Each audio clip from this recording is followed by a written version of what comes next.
주님께서 여러분과 함께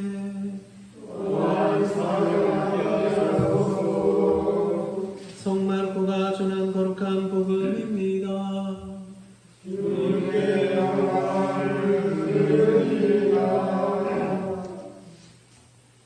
그때 바리사이파 사람들이 와서 예수의 속을 떠보려고 남편이 아내를 버려도 좋습니까? 하고 물었다.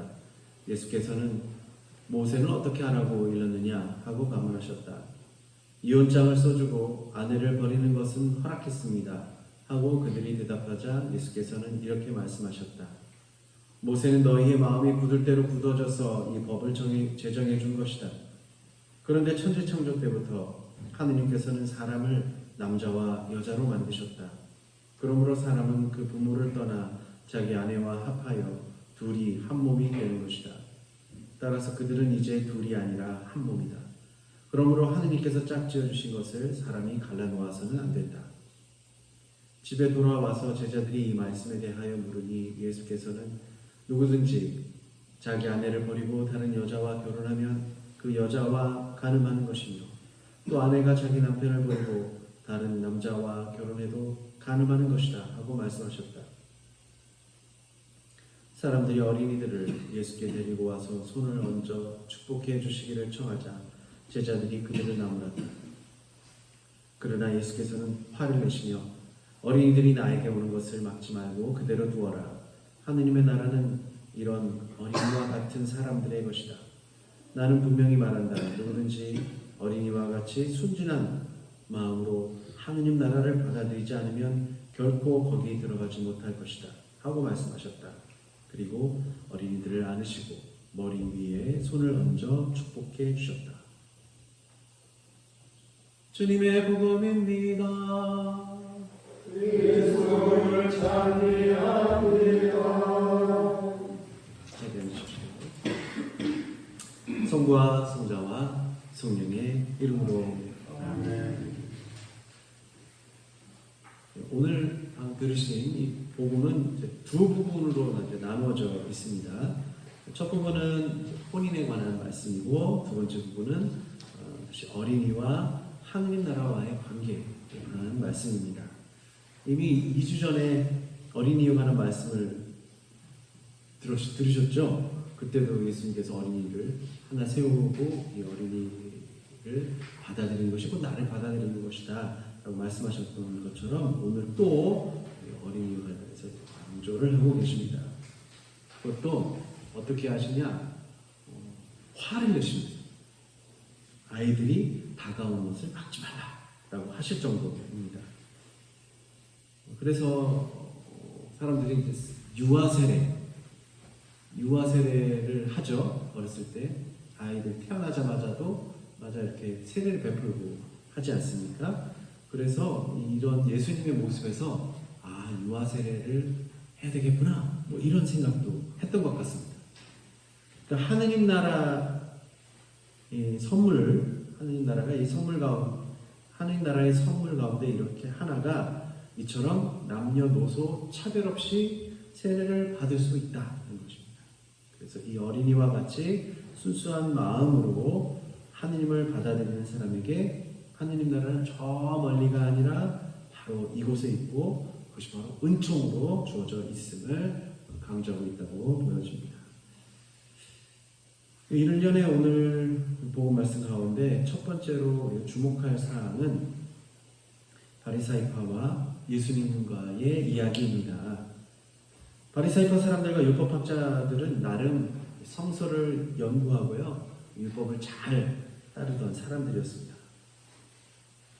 지금은 상황이 많이 달라졌다고는 해도요, 전에는 남자든 여자든 혼인을 해야지 어른으로 인정을 받았습니다. 그렇죠. 집안에서 가만히 두지도 않았어요. 결혼을 안 하면 왜 결혼 안 하냐? 아니, 아예 그냥 집안끼리 이 사람하고 결혼해 라고 막 그렇게 했죠. 정하기도 하고 그러기도 했습니다. 그 뭣도 모르고도 많이 시집도 가고 장가도 가고 뭐 그랬던 것 같습니다. 그런데 그것 중에 하나가 어른이 된다는 것은 혼인 생활을, 결혼 생활을 하는 거야. 그래야 된다고. 옛날엔 다 그랬던 것이죠. 그럼 예수님 당대에는 어땠을까요? 예수님 당대. 당연히 예수님 당대에도 사실 어른으로 인정받으려면 다 결혼을 해야지. 혼인을 해야지 어른으로 인정을 했었습니다. 근데 우리가 알다시피 예수님은 기혼자였나요? 미혼이었나요? 이것도 모르세요? 다 아시잖아요. 네. 결혼하셨어요? 부인이 있었나요? 없으셨죠. 미혼이었어요. 그러니까 미혼이니까 무슨 생각이냐? 바리새파 사람들이 아마도 이 미혼이니까 예수님을 골탕 먹이려고 이 혼인에 관한 질문을 하는 것처럼 보입니다. 그리고 뭐 또 그런 생각을 하고 있겠죠. 결혼도 안 한 사람이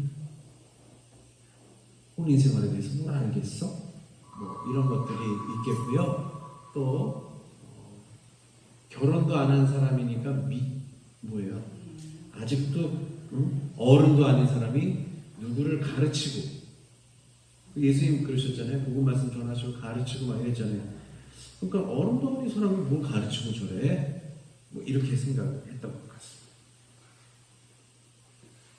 예수님은 뭐 혼인 생활에 대해서 잘 아셨을까요? 사실 그렇게 모르실 수도 있죠. 그런데 우리에게 질문을 한번 다시 던져보면, 결혼 생활을 하는 우리들이 혼인에 대하여 어떤 의미를 가지고 있는지 정말 잘 알고 있을까요? 결혼 생활이 뭐다? 라고 말씀하실 수 있으시겠어요? 대답하실 수 있으시겠어요? 결혼 생활은 뭐다? 대답 못 하시죠. 네. 왜냐하면 누가 알아요? 잘 모르죠. 정말 많은 이들이요, 결혼을 후회하고, 그래서 어떻게 해요? 이혼도 하고, 그리고 또 재혼도 하고, 그런 이들이 요새는 너무나 많습니다. 그래서 현대인들이 결혼에 대해서 어떤 생각을 가지고 있고 어떤 마음과 정신으로 혼인 생활을 하고 있는 것인지 잘 모르는 경우가 많고, 잘 모르는 게 분명합니다. 왜냐면 결혼 생활은 하면서 알아가는 거잖아요. 결혼 생활은 하면서 알아가는 것이고, 누구나 처음이기 때문에 살면서 알아가는 것입니다. 재혼을 하면은 그럼 결혼 생활을 잘할 수 있느냐? 사혼을 하면은 결혼 생활을 잘할 수 있느냐? 여러분들이 혹시 옛날 여자 배우 엘리자베스 테일러를 혹시 아시나요? 결혼을 한 8번 했다고 그러죠? 그 결혼 생활을 너무나 잘할 것 같죠.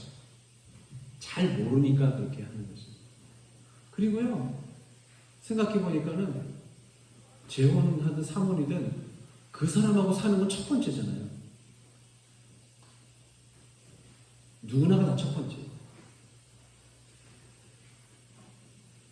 우리는 결혼 생활에 대해서 잘 모르죠. 바리새파 사람들이 질문했던 것도 사실 자기들이 잘 안다고 생각했지만 사실 잘 모르고 있던 것이죠.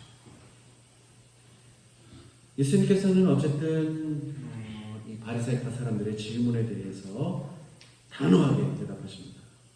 바리새파가 신학적으로 율법을 잘 알고 있다고 하더라도요, 예수님은 그것에 대해서 더 반박을 하시는 것이죠. 그리고 우리가 성서의 말씀이 참되다고 믿는다면 혼인 생활은 사실 하느님의 법이고, 그걸 신법이라고 합니다. 신법. 인간이 만든 법을 인법이라고 해요. 인간이 만든 법, 인법. 근데 이거는 신법이죠. 하느님이 만드신 것이다. 모세가 이혼장을 써주라고 하는 것은 결국 인간들이 결정한 인간들의 법인 것입니다. 하지만 하느님께서 혼인 관계를 거룩하게 하셨기 때문에 이것은 신법이고 인간들이 함부로 갈라서게 할 수 없다는 것. 그것이 예수님의 오늘 말씀이었습니다. 그것이 골자입니다. 예수님께서 이렇게 단호하게 말씀하실 수 있는 이유는 무엇일까요? 인간들의 삶을 잘 모르시고 그 성서 말씀대로 고지식해서 그런 것일까요? 이혼은 절대 안 돼. 그리고 하느님의 아들이시니까 당연히 하느님의 법을 옹호하기 위해서 말씀하시는 것일까요? 사정은 잘 모르겠습니다. 우선 어린이들이 다가오는 것을 막는 것을 보시고는 역정을 내시는 모습에서 우리 예수님도 인간다운 면모를 우리가 볼 수 있죠. 예수님도 화를 내시는구나 이렇게 생각도 할 수 있습니다. 그러니까 예수님의 시선은 오늘 어린이들에게 벌어진 일이 아닌 평소에도 항상 어린이들을 바라보고 계셨다는 것도 있습니다. 그리고 예수님이 고지식하고 하나님의 아들이니까 이혼을 막으시는 것인가? 단지 그런 것 같지는 않아 보입니다. 예수님께서 미혼이라고 하셔도요, 혼인한 사람들의 가정생활과 그 가운데 아이들이 어떻게 살아가는가에 대해서 항상 눈여겨보시고 또 기도하셨다는 것을 우리는 미루어 짐작할 수 있습니다. 예수님께서 인간의 구원을 위해 단순하게 십자가에만 달리신 것이 아닙니다. 그래서 인간의 삶 가운데 철저하게 인간과 함께 생활하시면서 어떻게 인간의 심성이 파괴되어 가는가를 깊이 보시고 직접 체험하고 계셨기 때문에 오늘과 같이 단호하게 그리고 분노하시면서 말씀하고 계십니다. 그냥 난 여러분들을 우리들을 인간을 구원하기 위해서 십자가에 간다. 근데 그 전에 사람들을 가르치시고 했던 모습이 왜 인간들의 삶을 너무나 잘 바라보고 계셨기 때문에 인간과 똑같은 분이셨기 때문에 인간이 어떤 고통을 겪고 있고 인간의 마음이 어떻게 파괴되어 가고 있고 피폐해지고 황폐해가는 것을 바라보셨기 때문에 그것 때문에 가르치시고 또 세례도 주시고 또 공동체를 꾸리시고 이러셨던 것이죠. 그 가운데 부부생활, 부부관계, 혼인관계를 보는 것이죠. 이 부부관계라는 것이 인간 생활의 가장 원초적인 관계를 이룹니다. 부모와 자녀의 관계는 부부관계에서 시작되는 것입니다. 뭐 자녀가 먼저 있고 해서 부모가 있는 게 말이 안 되죠. 부모가 있어야지 자녀가 있는 것이지. 자녀가 있으니까 자 우리 부모는 이 사람으로 정할게. 이건 참 그런 법은 없어요. 이 세상에서 없습니다.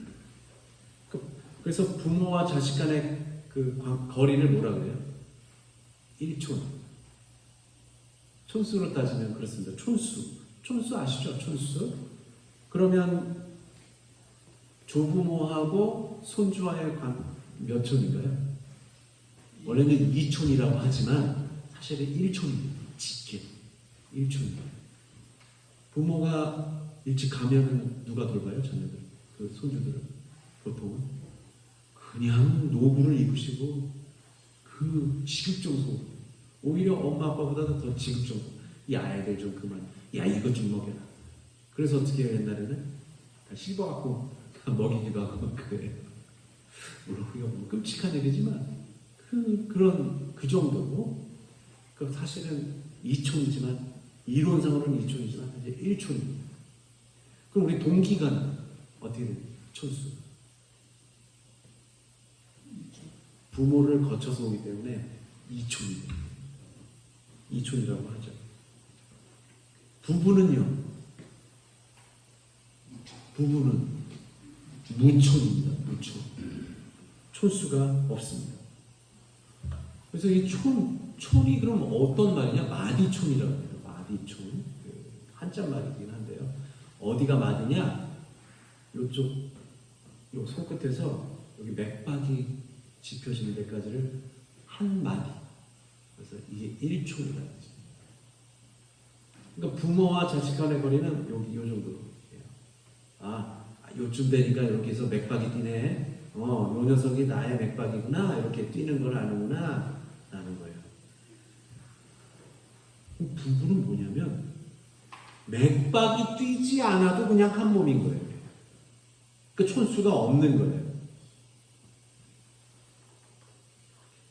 갈라설 수 없는 관계를 말합니다. 그래서 이 사람들을 통해서 생명이 나오고 이 사람을 통해서 삶의 의미를 발견하게 되는 것입니다. 그래서 무초는요, 전부라고도 하고 혹은 아무것도 아닌 것이기도 합니다. 그러나 결코 아무것도 아닐 수가 없습니다. 서로 부끄러운 관계가 아닌 것이죠. 아담과 하와가 알몸임을 나중에 선악과를 먹고 알몸임을 부끄럽게 여겼지만 함께 숨어 있었어요. 함께. 부끄러운 사람들끼리 함께 숨어 있어요. 그러니까 부끄러웠다면 어떻게 해요? 따로 떨어져서 막 여기저기서 숨어 있었겠죠. 하지만 함께 숨어 있었어요. 그만큼 아무리 투닥거려도 숨을 때도 함께 숨고 쫓겨나도 함께 쫓겨날 각오를 하고 있는 것이죠. 그것도 하느님 앞에서 그런 겁니다. 하느님 앞에서 감히 부부가 그러니까 그 정도로 원초적인 관계라는 것이죠. 그 신명기 말씀 모세오경 중에 신명기에는요, 하느님을 온 몸과 마음과 정성을 다해서 온 힘과 마음과 정성을 다해서 섬기라. 그것을 이제 들어라 이스라엘. 그래서 쉐마 이스라엘이라고 이스라엘 사람들이 항상 그것을 마음에 품고 있는 그 성경 구절이 있습니다. 그것이 쉐마 이스라엘. 들어라 이스라엘아. 너는 온 힘을 다하여 온 마음을 다하여 한 분이신 하나님을 내 몸같이 섬겨라. 이렇게 말씀하시는데요. 그러니까 몸과 마음을 나누는 가장 기본적인 관계는 부부 관계가 유일한 것이죠. 그래서 예수님께서 한 몸과 마음을 이루는 것이니까 인간이 갈라놓을 수 없다고 하시는 것입니다. 현대인들, 지금 우리나라 사람들, 다른 나라는 그러겠죠. 우리나라 사람들이 가장 중요하게 여기는 것 중에 하나가, 제일 중요하게 여기는 것 중에 이제 자녀 교육이 되고 있습니다. 자녀 교육. 육아, 자녀 교육. 그렇게도 생각하지만 사실 부모가 선한 영향을 자녀들에게 주어야지만 그 아이들이 제대로 성장하고 배우게 됩니다. 이 세상 가장 중요한, 만약에 자녀 교육이 가장 중요하다고 생각한다면 사실 이 세상 가장 중요한 첫 번째 교육은 아버지가 어머니의 인격을 존중하는 것과 존경하는 것이고, 또 어머니가 아버지의 인격을 존중하고 존경하는 것입니다. 이런 결혼 생활은 자녀에게 가장 중요한 첫 번째 교육이 됩니다. 그래야 그 자녀들이 사회에 나가서도 존중받고 존경받는 관계를 알고 꿈꾸게 되는 것입니다. 결혼 생활의 가장 어려운 일은 뭘까요? 결혼 생활의 가장 어려운 일은, 물론 이제 부모에게서 독립은 하였지만, 그리고 부모로부터 교육을 받았다고 해도요, 자기 멋대로 살아가죠. 혼자 떨어져 살면 어떻게 해요? 자기 스스로 살아가고, 자기 생활 습관대로 살아가고, 자기 성품대로 살아가고, 그런 것입니다. 그러다가 전혀 다른 사람과 결혼 생활을 같이 하게 되면 자기가 살았던 생활 방식을 그대로 버릴 수가 없는 거예요. 아우, 나는 맨날 늦게 일어나는데, 나는 이때쯤이면 꼭 게임을 해야 되는데, 난 이때쯤이면 늘 친구들이랑 나가서 술을 마시고 놀았는데, 난 이때쯤이면 늘 운동을 해야 되는데, 다 깨져버려요. 다 깨져버려요. 자기 생활 방식을, 이제까지 생활했던 그 생활 방식을 고수할 수가 없어요. 야, 나는 집에서 부엌에도 안 들어가 본 사람인데, 내가 무슨 음식물 쓰레기를 버리던 사람도 아닌데, 다 엄마가 버리고 다 해줬지. 근데 막상 결혼 생활하면 그렇게 살아갈 수가 없습니다. 그런 삶을 계속 끊임없이 살아야겠다고 마음먹으면 상대방은 어떻게 생각할까요? 청소도 안 해. 밥 삼시세끼 꼬박꼬박 챙겨줘야 돼. 목욕물도 데워놔야 돼. 음식물 쓰레기에 청소, 뭐 다 해. 엄마입니까? 부인이 엄마입니까? 아니죠. 근데 참 자기가 살아왔던 방식을 버리기가 쉽지가 않습니다. 자기 성품이 그런 것일 수도 있고요. 정말 어렵습니다. 그래서 결혼 생활이 쉽지 않습니다. 제가 보기에 가장 결혼 생활의 가장 어려운 점은 자기가 살아왔던 방식, 자기가 가지고 있는 그런 성격 이런 것들을 상대방하고 만났을 때, 배우자하고 만났을 때 그것을 어떻게 고쳐나가고 또 개선해 나가고 이런 것들이 하루아침에 고쳐질 수 없다는 것이 가장 어려워요. 끊임없이 노력하고 또 그래야지 가능한 일이 되겠습니다.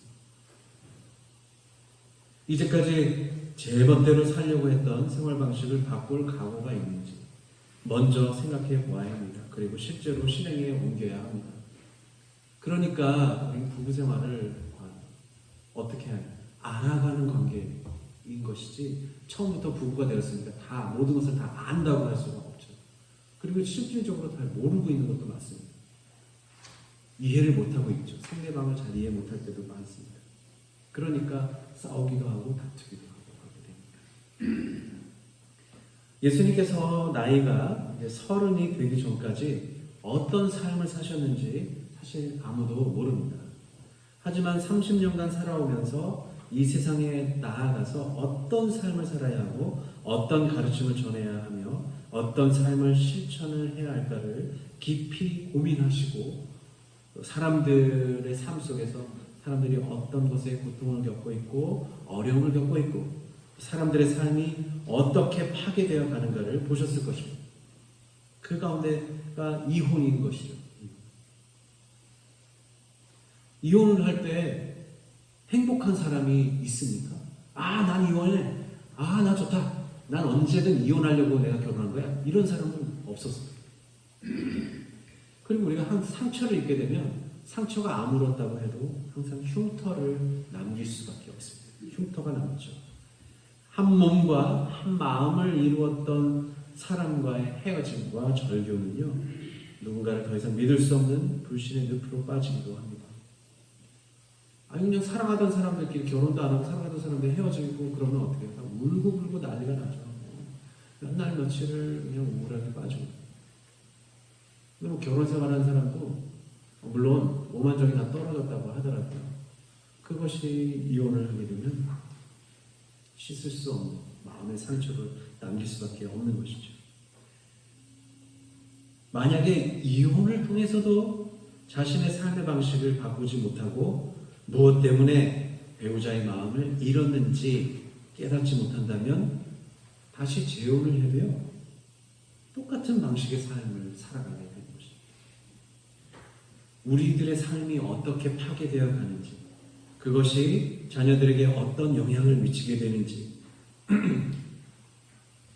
우리는 진지하게 삶을 살아가야 하고 기도해야 합니다. 과연 무엇 때문에 결혼 생활을 하는지 이혼을 하게 되더라도 왜 이혼을 할 수밖에 없는지를 처절하게 돌아봐야 합니다. 하느님의 계명을 어기면서까지 이혼을 할 때에는 다시는 나의 삶을 파괴하지 않으리라 라는 몸부림이 있어야 합니다. 예수님께서 이혼하지 말라고 하신 것은 이렇게 이기적이고 자기 파괴적인 삶에서 벗어나라고 하신 것이기 때문에 그렇습니다. 부부 생활은 하느님을 온 힘과 마음과 정성을 다해서 섬기라는 말씀에 버금갑니다. 그래서 혼인은 하느님께서 주신 은총의 선물이며 성사라고 합니다. 이 성사가 우리를 살린다는 사실을 명심하기 바랍니다. 성부와 성자와 성령의 이름으로